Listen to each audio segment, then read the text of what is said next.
आपका one India में स्वागत है। मैं हूं शुभेंदु गौड़ और आपको लेके आया हूं कि ऐसी जगह है जहां आप देख रहे होंगे पीछे वो किताबें लगी हुई है, कानून की किताब है जिसे हर शख्स को जरूरत पड़ती है, जिसका संविधान में भरोसा है, जिसका लोकतंत्र में भरोसा है। और यहाँ मैं जिन लोगों के साथ हूँ वो कौन है? वो लोग हैं जिन्हें हम अधिवक्ता समाज कहते हैं, साधारण भाषा में वकील कह देते हैं।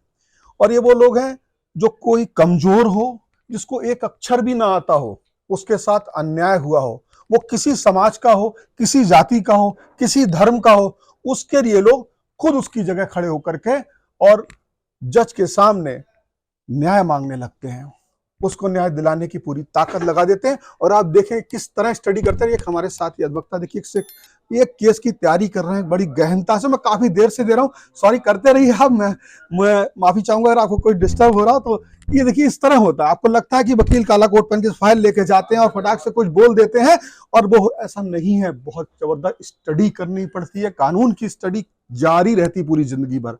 बाल सफेद हो जाते हैं, सिर के पूरा हाल हो जाता है, लेकिन स्टडी जारी रहती है। और मैं क्यों आया हूं इनके पास? मैं जानना चाहता हूं नेता जो दावे करते हैं, जो वादे करते हैं, मीटिंग में उछालते हैं बातें, इनकी जमीनी हकीकत क्या है। तो मुझे जानकारी हुई कि इस बीच में हमारे साथ जो बैठे हैं अधिवक्ता, इस यहाँ के जो संगठन है उसके महामंत्री या महासचिव जो भी कहा जाए, यहाँ महामंत्री कहते हैं सर, महासचिव। क्या शुभ नाम है सर आपका? संजय कुमार विद्रोही हुआ मेरा नाम। तो विद्रोही जी, सबसे पहले मैं ये समझना चाहूंगा कि अभी समाज में जिस तरह से आप भाषण भी सुन रहे होंगे, तमाम बातें चीज हो रही होंगी, आपके लिए तो सब समाज एक है, सब चीजें एक है। क्या लगता है कि जिस तरह के मंच पे भाषण हो रहे हैं, एक तरफ राहुल गांधी मीटिंग करते हैं, वो ये कहते हैं कि यहाँ पर चूंकि आदिवासी समाज प्रमुख तौर से उसको लुभाने का काम कराता है, कहते हैं आदिवासी को वनवासी कहना गलत है। एक चीज ये है। दूसरी चीज, वहीं कल हम एक और जगह गुमला में हमने पीएम मोदी की सभा सुनी, उन्होंने कहा कि एक रहोगे तो सेफ रहोगे। क्या ये जो चीजें हैं ये कानून के नजरिए से और चुनाव आयोग के नजरिए से किस तरह से ठीक है? देखिए, चुनाव आयोग अपना काम करता है और वो किस बात पे संज्ञान लेता है और किस बात पे नहीं लेता है, ये एक बहुत बड़ा डिबेट का बात है। उस डिबेट में मैं जाना नहीं चाहूंगा, क्योंकि संज्ञान लेना है जो हमारे बोलने से कोई संज्ञान तो होगा नहीं, क्योंकि जो बातें बोलते हैं वो दो मन से दो नेता अलग अलग बात बोलते हैं, लेकिन सार एक ही रहता है। एक में संज्ञान होता है, एक में नहीं होता है। तो इससे आप ये बात समझ सकते हैं कि किसका क्या बात है नहीं है, उसमें मैं नहीं जाना चाहूंगा। लेकिन जहां तक बात है, इलेक्शन आने के पहले बैटरी फुल चार्ज किया जाता है, और उस बैटरी जो चार्ज किया जाता है उसमें अलग अलग जो एसिड डाल के बैटरी को चार्ज किया जाता है। और हमारे समाज में जो बैटरी चार्ज होता है इलेक्शन के पहले, वो अलग अलग स्लोगन से होता है। मतलब आपका मतलब नैरेटिव गढ़े जाते हैं? नैरेटिव इसलिए गढ़े जाते हैं कि किसके दिमाग में एक महीने तक कौन बात जो है वो धर करके बैठा रहेगा, और वही उसको सोते उठते जागते जो है ये बात समझ में आएगा कि नहीं, ये बात जो नैरेटिव में बोला जा रहा है यही बात फैक्ट है। उसको अपने जो जरूरत का चीज है वो भूल जाता है। अब कहने का अर्थ है कि पूरे आप देखिएगा कि जो चुनाव अब झारखंड में हो रहा है, तो झारखंड में चुनाव का हश्र ये है कि आज के डेट में एनडीए के जितने शीर्ष नेता है पूरे माने भारत के, वो सब यहाँ आके अभी कैंप किए हुए हैं। तो कैंप किए हुए हैं, अगर मान लीजिए 81 सीट यहाँ पे है, तो 81 सीट के लिए अगर आपके पास में 200 वैसे व्यक्ति जिनका की नाम चर्चित रहता है और कैंप किए हुए, तो उसका फायदा उनको मिलता है। यहाँ लड़ाई क्या है कि लड़ाई है सत्ता में, चाहे जैसे हमको आना है। सही, सहमत हैं आप? सत्ता में जैसे आना नैरेटिव गढ़े जा रहा है उसका। आप जिस तरीके से अभी आपके महासचिव जी ने बताया कि हकीकत से उतना ताना बाना नहीं है, मन में बिठाई जा रही है बात। हाँ, मन में तो बैठाई जाती है और मन में बैठाई जा भी रही है, और आगे भी ऐसा ही चलता रहेगा। परंतु कभी कभी जो है सो सही बातें और सही तथ्य भी उभर कर सामने आता है। जैसे क्या आया अभी चुनाव में जो नेताओं ने, बड़े बड़े नेताओं ने भाषण दिए, मैं पूरे झारखंड के, आप मुख्यालय पर बैठे हैं, प्रदेश के यानी राजधानी बैठे, तो क्या लगा आपको? कौन सी बात सही लग गई? ये सही लग गई क्योंकि इसमें एक बात है जिसमें हमारे माननीय न्यायालय में भी ये मामला लंबित है कई बार, और वहां से निर्देश भी मिला है और सुप्रीम कोर्ट से भी निर्देश मिला है। केंद्र सरकार को भी नोटिस जारी किया गया है। घुसपैठ हाँ घुसपैठ एक बहुत बड़ी झारखंड में समस्या हो गई है, जो कि चारों तरफ घुसपैठ कहाँ की, ये जो बांग्लादेशी बात हो रही है, बांग्लादेशी रोहिंग्या और वाली, इसकी रोहिंग्या की कर बात रहे हो हैं? रही है। हाँ। वो यहाँ के मूलभूत जो भी चीजें हैं उससे काफी छेड़छाड़ की जा रही है। यहाँ के भौगोलिक स्थिति से छेड़छाड़ की जा रही है, यहाँ के प्राकृतिक संपदा के साथ छेड़छाड़ की जा रही है, यहाँ की जो संरचनाएं हैं। कौन जिम्मेदार मानते हैं आप इसे, किसको जिम्मेवार तो कहीं ना कहीं तो सरकार ही है। सरकार ही है। तो क्या ये घुसपैठ अभी जल्दी में हुई है या पहले भी हुई है? भाजपा की सरकार भी रही है, भाजपा की सरकार में तो उतनी मतलब उजागर तो नहीं हुआ है, लेकिन अभी लगातार माननीय उच्च न्यायालय और उच्चतम न्यायालय के द्वारा ये जो संज्ञान लिया गया है और सरकार को, प्रांतीय सरकार को और केंद्र की सरकार को जो नोटिस जारी किया गया है उसमें तो घुसपैठ एक घुसपैठ एक जो वकील साहब ने बताया, उनकी नजर में कहीं ना कहीं ये मामले आए होंगे तभी बता रहे हैं। हमारे साथ एक और सीनियर अधिवक्ता है। ये जो घुसपैठ है इसको किस तरीके से आप देखते हैं? क्या डेमोग्राफी चेंज होना, क्या आगे सारी कानून व्यवस्था की समस्या भी खड़ी हो सकती है इससे? सबसे ज्यादा कानून व्यवस्था की ही समस्या खराब हो सकती है। यहाँ का जो संसाधन है तथा हमारी जो पिछड़े वर्ग की महिलाएं हैं, उन लोगों को तरह तरह का प्रलोभन दे करके उनके साथ विवाह रचना, उनकी संपत्ति पर कब्जा करना, और ये एक दिन ऐसा आएगा इस झारखंड में इतना बड़ा विस्फोट होगा कि ना तो यहाँ के लोग सुरक्षित रहेंगे, ना यहाँ की महिलाएं सुरक्षित रहेंगी। आपको मैं थोड़ा सा इस सवाल को और थोड़ा सा गहराई में पूछा, तो इस पे इतनी बड़ी समस्या जिस तरह से आप लोग बुद्धिजीवी कानून के जानकार इसे देख पा रहे हो, इसे सरकार क्यों नहीं देख पा रही है? क्या लगता है आपको? देख पा रही है, लेकिन बहुत देर से उनकी आंखें खुली हैं। ये आंखें विगत 10-15 वर्ष पहले खुल जानी चाहिए। अच्छा, ये सरकार की कमजोरी है। कुछ सरकार की, यहाँ केंद्र सरकार की बात करें या प्रदेश सरकार की बात करें, दोनों सरकार की गलती, दोनों जिम्मेदार हैं। मतलब अगर देखा जाए तो एक तरह जिस तरह से महाभारत के जो धृतराष्ट्र, उन्होंने आंखों पे पट्टी बांध ली थी, कुछ उस तरह की आपका आशा उसी तरह का है? कुछ सरकार की पट्टी बंदी थी, अब खोल रहे हैं, तो उसका कितना फायदा होगा पता नहीं। आप इसको कैसे देखते हैं, यही मुद्दे की अगर बात करें तो? सर, घुसपैठी के बारे में तो हमको ज्यादा जानकारी नहीं है। दूसरा बात है कि हम देखे नहीं है, इसलिए हम इस पर कुछ बोल नहीं सकते। आपके सामने ऐसा कोई मामला नहीं आया?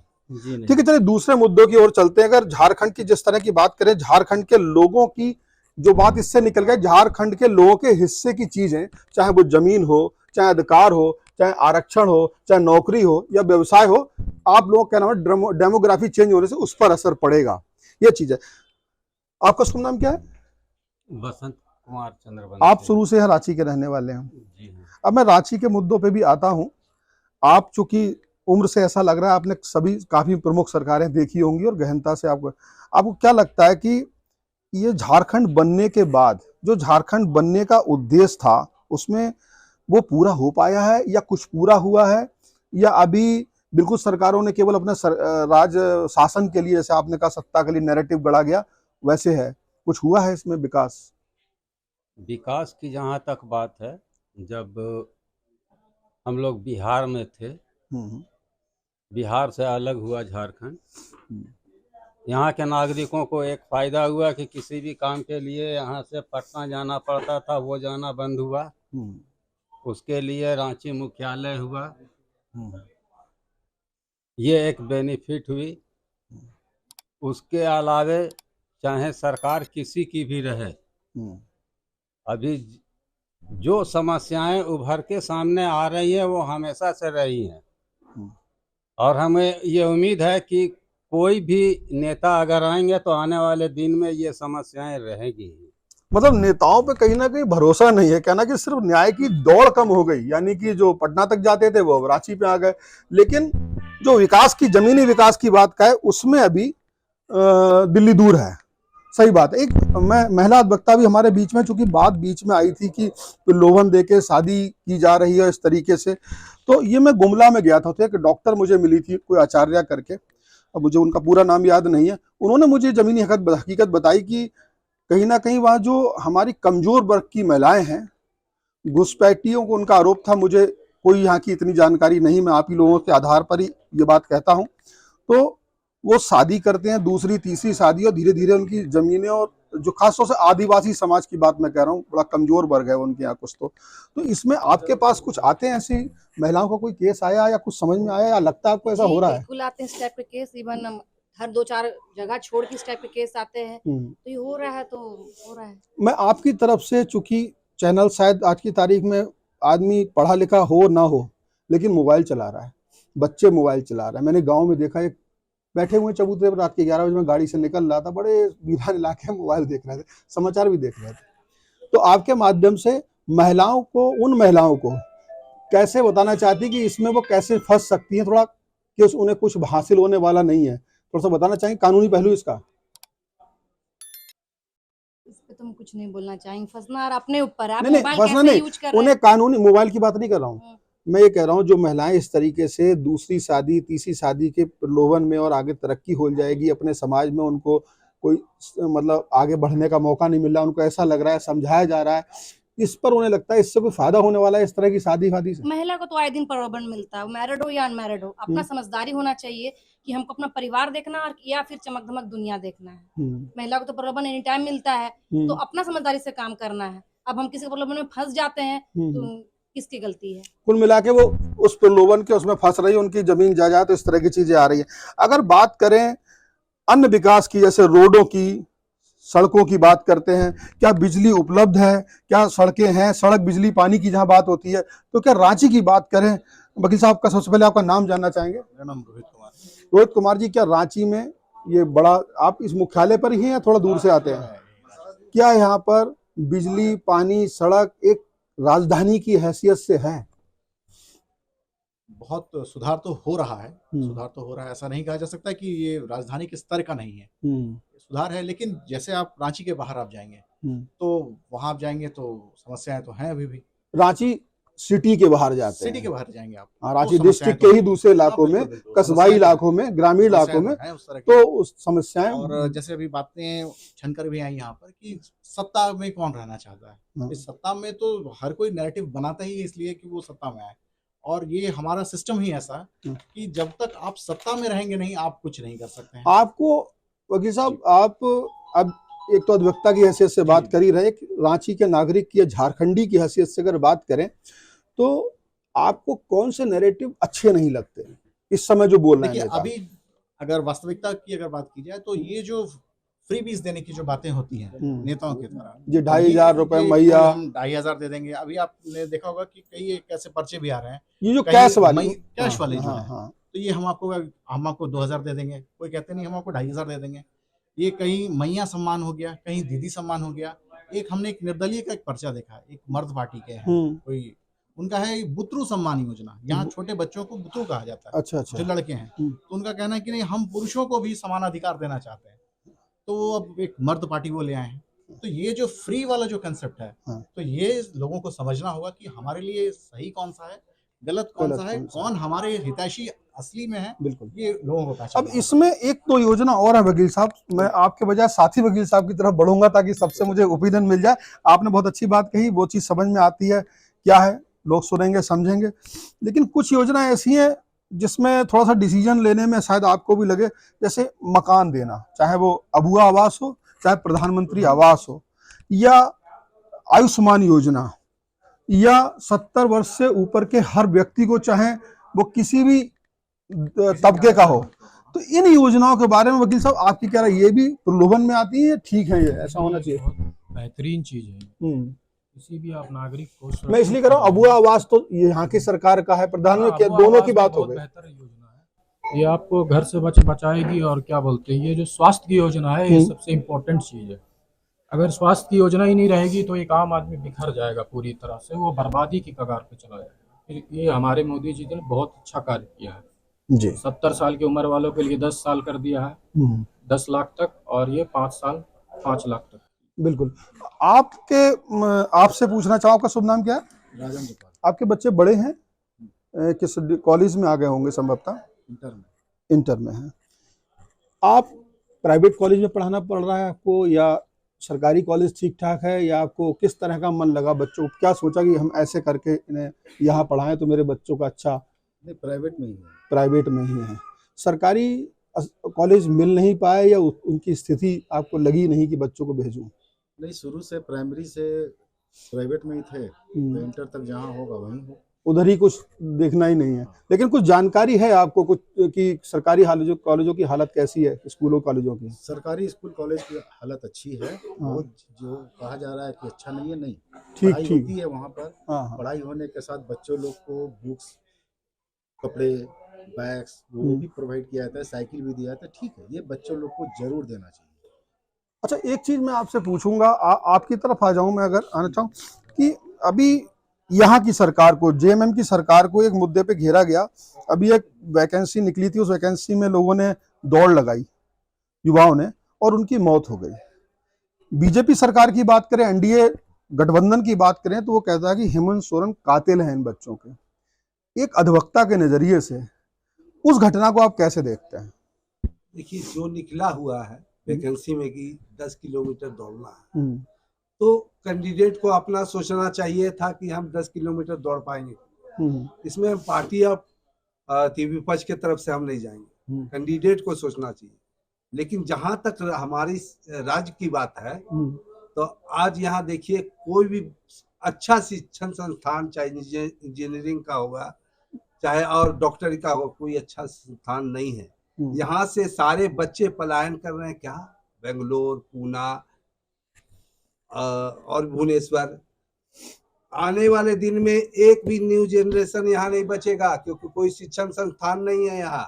इंजीनियरिंग के लिए, डॉक्टरी के लिए कोई बढ़िया नहीं है, और अगर कर भी लेते हैं कहीं से तो उनको नौकरी कहाँ मिलेगी? तो ये माना जाए कि यहाँ की टैलेंट बाहर भाग रही है, भाग रही है, और दूसरे लोग उसका भरपूर इस्तेमाल कर रहे हैं, बेंगलोर में, नोएडा में। बच्चे आने वाले दिन में इनको वोट देने के लिए यहाँ पर खाली ओल्ड एज के आदमी मिलेंगे, न्यू जनरेशन नहीं मिलेगा। अभी आप जहां भी आप सर्वे कर लीजिए, सारे बच्चे जो है से यहाँ से पलायन कर रहे हैं। वकील साहब, कल हमारे साथी ने, जो दूसरी प्रत्याशी है जेएमएम की, महुआ मांझी, उनका इंटरव्यू किया था। तो उस इंटरव्यू में उन्होंने कहा कि हम रांची को आईटी हब बना देंगे। आपको लगता है ये बात, इसमें दम है? ये चुनावी प्रलोभन है। 5 साल में 5 साल में एक बात हम बताते हैं, 5 साल में सरकार बनी, कोरोना काल भी हमने झेला, लेकिन क्या कर लिए? कोई शिक्षण संस्थान बनाए, कोई फैक्ट्री लगाए कि जिससे हमारा मान लीजिए पढ़े लिखे आदमी को नौकरी मिले, तो कहीं रोजगार घूम रहा है। तो ये जो वकील साहब की बात ही बड़ी महत्वपूर्ण है, क्योंकि सीधी सी बात है कि प्रतिभा हर जगह होती है, और झारखंड ने कई जगहों पे ये सिद्ध किया है, चाहे वो फौज की बात हो, चाहे हॉकी जैसे खेल की बात हो। तो एक तरीके से आपकी बात का मैं मतलब निकालूं तो प्रतिभा पलायन भी यहाँ से हो रहा है, बाकी अन्य चीजों के साथ साथ भी। तो यहाँ के अगर देखा जाए ना, तो एक मैं बड़ा भावुक सी बात भी कहूंगा, यानी कि यहाँ के माँ बाप 18 साल के बाद अपने बच्चे को अपने साथ नहीं रख पाएंगे, या बाहर जाएंगे, क्योंकि उसके बाद वो पढ़ेगा बाहर, नौकरी बाहर करेगा, तो बस फोन पे वीडियो कॉल पे बात होगी, और वो बच्चे अपने माँ की हाथ का रोटी, पराठा, सब्जी, खाना, खीर खाने के लिए तरसेंगे, और माँ बाप अपने बच्चे को गले से लगाने के लिए सिर्फ त्योहार का इंतजार करेंगे। और अगर वो नौकरी ऐसी होती है कि उसको छुट्टी मिलती है त्योहार पे, तो वो आ पाएगा, वरना वो भी तड़फेगा अपनी माँ की याद में। मैं सही कह रहा हूं? तो ये जो चीजें हैं वकील साहब, आखिर में कंक्लूजन आपसे ही करूंगा, ये सारी चीजें जो आई, इसके बाद कहीं ना कहीं नौकरी को लेकर के, शिक्षा को लेकर के नीतियों में कहीं खामी नजर आती है। देखिए, हमारा संविधान ही बोलता है कि हर व्यक्ति को शिक्षा मिलना चाहिए, अच्छा, हर व्यक्ति को स्वास्थ्य से संबंधित जो लाभ होता है वो मिलना चाहिए, अच्छा से अच्छा। हमारा स्पीच जो है वो निष्पक्ष होना चाहिए, हम जो दिल की बात होती है वो बयान करने लायक हमारा होना चाहिए। हम पूरे भारत में कहीं भी विचरण कर सकते हैं, ऐसा हमारा छूट दिया गया है संविधान में। लेकिन मैं फिर आपको यही बात बोल रहा हूं कि आज चुनाव है, चुनाव के समय आप दिल्ली से रांची झारखंड आए हैं कवरेज करने के लिए।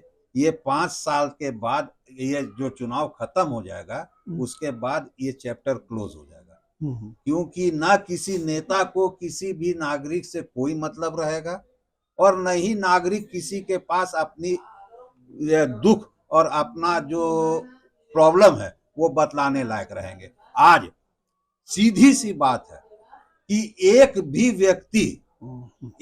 व्यक्ति अगर वो सत्ता के किसी वैसे व्यक्ति से संपर्क में नहीं है जहां से वो पैरवी करा सकता हो, चाहे वो किसी प्रशासनिक पदाधिकारी से संबंध उसका नहीं है जहां से वो अपनी बात को कहलवा कर करवा सकता हो, तो आज के परिवेश में झारखंड की स्थिति में कह सकता हूं, दूसरे प्रदेश की भी, कि वो व्यक्ति अपना पैसा बिना दिए कोई काम नहीं करा सकता।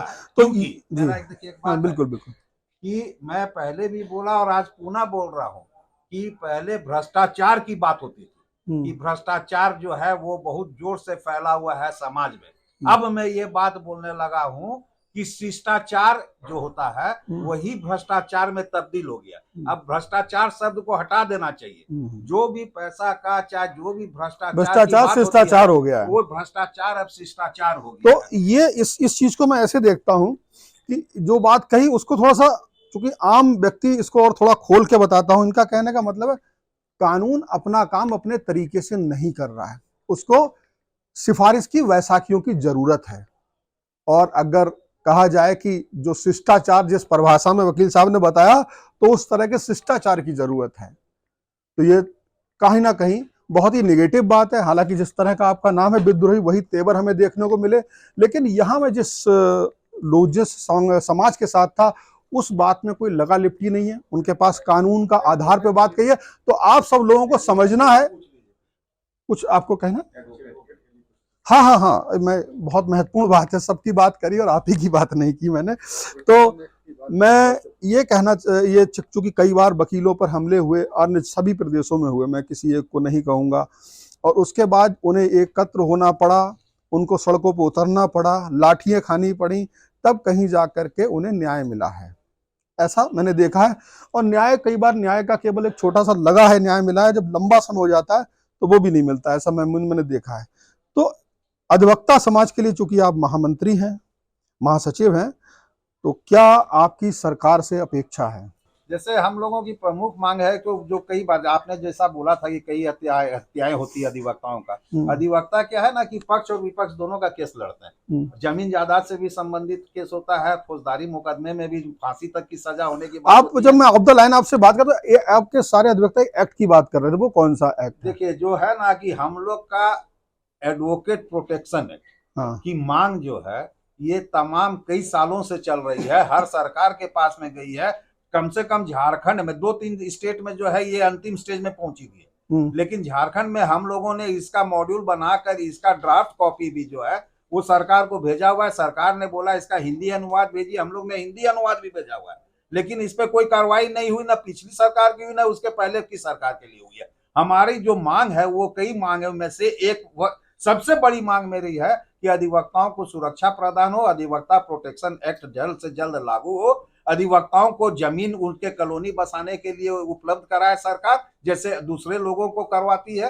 वैसे ही हमारे अधिवक्ताओं को जो है बीमा से जोड़ने का काम करे, जो कि दूसरे लोगों को बीमा से जोड़ने का काम कर रही है सरकार। और हमारे जो है वो पेंशन की, और जो नए बच्चे हमारे आ रहे हैं उनको जो है 10,000 रुपया कम से कम जो है मासिक जो है स्टेपन देने का काम करे। जो नए अधिवक्ता हैं, जो अभी शुरू किए, इनकी बगालत अभी चलने में, मुवक्किलों तक उतना उनके पास उतनी भीड़ भी नहीं है। उसके पीछे मेरा 2 रीजन है कि उनको अगर पैसा मिलेगा तो वो गलत रास्ते में नहीं जाएंगे। उसमें एक और चीज भी हो सकती है, मैं इसको थोड़ा सा एक्सप्लेन करता हूँ। देखिए, ये बहुत महत्वपूर्ण बात है कि नए अधिवक्ता जब आते हैं तो एकदम से किसी के पास मुवक्किल नहीं आता, एकदम से नहीं। तो नई पीढ़ी, उस बौद्धिक वर्ग वो कैसे तैयार होगा? यहाँ सरकार को न्याय दिलाने के लिए वो स्तंभ ये नए अधिवक्ता हैं, जो इस पीढ़ी के बाद आगे जाके इस झारखंडियों का लोगों को न्याय दिलाएंगे। तो कहीं ना कहीं उन्हें शुरू में मदद की आवश्यकता है, तो उस मदद की बात आप कर रहे हैं। जी। तो स्टेपन अगर दिया जाए सरकार के द्वारा, और जो है जो बुजुर्ग अधिवक्ता हमारे जो कि अब काम करने में सक्षम है, उनको जो हम लोग पेंशन देने का काम करते हैं, उसमें भी सरकार दे। और सबसे बड़ी बात अगर सरकार काउंसिल को एक पैसा बजट में देने का काम करे तो काउंसिल जो है वो अच्छा से अधिवक्ताओं का जो है वेलफेयर से संबंधित जो भी काम है वो कर सकेगी। एक बड़े बार और कैपिटल के बार के अधिवक्ताओं का महासचिव हूँ, तथा झारखंड प्रदेश में जो काउंसिल है अधिवक्ताओं का, उसमें मैं एक सदस्य भी हूँ, पूरे प्रदेश की जो काउंसिल है। तो जो मैं देखता हूँ, और कई मुझे 2-4 बार बैठक करने का मौका मिला दिल्ली में और भी दूसरे जगह के काउंसिल के सदस्यों के साथ में। एक बार मुझे नरेंद्र मोदी जी जो हमारे माननीय प्रधानमंत्री जी हैं, उनके भी सभा में मुझे भाग लेने का मौका मिला। लेकिन मैं एक चीज जानता हूँ कि आज तक किसी की भी सरकार बनी हो, चाहे किसी स्टेट में बनी हो, सेंट्रल में बनी हो, अधिवक्ताओं का तादाद अच्छा रहता है जीत के जाने वालों में। भारत जब आजाद हुआ था उस समय भी जो आजादी, आपके विधायक भी, मौजूदा विधायक भी लगातार 6 बार जीत रहे हैं, वो भी अधिवक्ता आज जो मैं एक बात बताना चाहता हूँ, आजादी की लड़ाई में भी अधिवक्ताओं का रोल बहुत ज्यादा रहा। और पहले जो सत्र जो हुआ था लोकसभा में, उसमें भी अधिवक्ताओं का तादाद अच्छा था। लेकिन और जहां तक आप बताया कि हमारे विधायक जो है वो अधिवक्ता समाज से आते हैं, लेकिन वो इतना ज्यादा रमे हुए हैं वो राजनीति में कि वो अधिवक्ता समाज को लगता है वो भूल गए कि हम किस पेशे से आते हैं।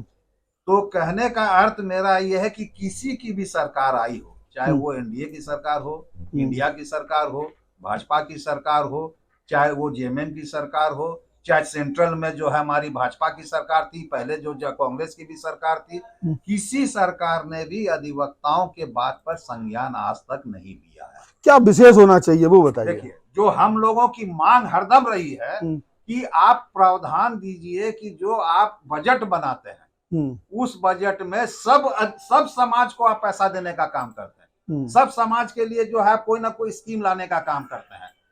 आज जेएमएम की सरकार यहाँ झारखंड में जो है, जेएमएम की नहीं कहूंगा, झारखंड की सरकार ने आप पत्रकार बंधुओं के लिए भी संज्ञान लेते हुए उनको आयुष्मान से जोड़ने का काम करने की बात की। आज उन लोगों के लिए प्रेस क्लब खोल के देने की बात की या बना के देने की बात की, और उनको बना के दिया और वहां जमीन अलॉट किया। लेकिन हमारे अधिवक्ता बोलते रह गए कि हमको भी जो है वो आयुष्मान से जोड़ने की बात करे, आज तक जोड़ने का काम नहीं किया गया। आज सरकारें जो है अधिकारियों को, जो कि आईएएस अधिकारी होते हैं, जो कि बीपीएससी पास किए हुए जो उच्च अधिकारी होते हैं, और उन लोगों को जमीन जो है गैर मजरूआ जमीन जो है फ्री में 1 रुपए में देने का काम करती है, कॉलोनी बसाने का काम करती है, जिनका तनख्वाह लाखों लाख रुपया होता है, और अलग से जो पैसा कमाने का काम करते हैं नित्य रोज। आप प्रधानमंत्री महोदय का कल का भाषण सुने होंगे, उन्होंने बोला, कल के भाषण में उन्होंने एक बात बोला जो कि ये सबको सुनना चाहिए और सबको समझना चाहिए। उनका एक भाषण में बहुत जोर था, कल गुमला में जो उन्होंने भाषण दिया कि मैंने अपने जिंदगी में प्रधानमंत्री के साथ साथ में मुख्यमंत्री का पोस्ट भी देखा, और आज तक झारखंड में जो पैसा का अंबार मिला था,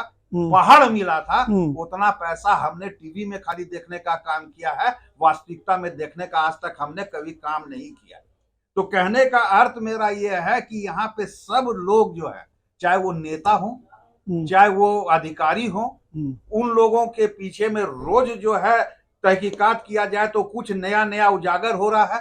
चाहे वो झारखंड हो, महाराष्ट्र हो, साउथ का कोई स्टेट हो, चाहे बंगाल हो। लेकिन जब नेताओं अधिकारियों पे जब रेड की जाती है, जब संस्थाएं चलती हैं, तो वो फिर तो वो आरोप लग जाता है कि राजनीति हो रही है।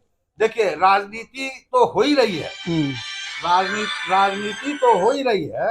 राजनीति, यही तो मैं बात बोल रहा हूँ कि किसी भी तरीके से सत्ता में पहुंचना काम है। आप एक चीज बताइए, एक तो छोटा सा चुटकुला, एक तो छोटा सा चुटकुला है, अगर सार में जाइएगा अर्थ तो बहुत बड़ा है कि पता करो कोई आदमी गुम हो गया है, पता करो कोई आदमी गुम हो गया है, कहीं वो नेता तो नहीं हो गया। अरे बहुत बढ़िया, बहुत बढ़िया। तो कहने का अर्थ है कि आज चुनाव के समय डिबेट होता है, चुनाव के समय हम लोग बातें रखते हैं, चुनाव में हम लोग अपनी, लेकिन हमारी बात को कौन संज्ञान लेता है? बिल्कुल आपकी बात को दिखाएंगे। और जो बात लास्ट में कही है पता करो, एक आदमी गुम हो गया, कहीं वो नेता तो नहीं हो गया। और ये उस समाज के लोगों को भी पता करना चाहिए कि उनके समाज से जो आदमी ऊपर उठ के गया, वो नेता बन गया, उसके उनके समाज से कहाँ गुम गया, उस समाज के लिए क्या किया, चाहे वो वकील समाज का व्यक्ति हो, चाहे वो पत्रकार समाज से नेता बन गया, उसे देखना चाहिए, चाहे वो आदिवासी समाज से हो, एससी समाज से हो, पिछड़े समाज से हो, अगर किसी भी समाज से हो या अपने शहर का हो, उसे देखना चाहिए। इसी में मैं अपनी बात यहाँ समाप्त करूंगा। आप सारी बातें सुन चुके, लेकिन एक महत्वपूर्ण बात अधिवक्ताओं के लिए मैं जो आपने कहा कि एक इनकी जो डिमांड है वो आखिर में रख के बात समाप्त करूंगा कि कुछ ना कुछ ऐसी योजना जो चाहे वो पेंशन से जुड़ी हो सकती है, अधिवक्ता के एक उम्र के बाद काम नहीं करते हैं तो शायद वो पेंशन की बात मैंने कई राज्यों में देखी है, अधिवक्ताओं ने उठाई है। कुछ और बात हो सकती है, इलाज से जुड़ी बात हो सकती है, कई तरह की सुरक्षा से जुड़ी बात होती है। इन बातों पर भी करना चाहिए, सरकार को कोई घोषणा करना चाहिए। अभी तक किसी ने नहीं की है इस चुनाव में फिलहाल। तो फिलहाल मैं अपनी बात यही समाप्त करता हूं। धन्यवाद।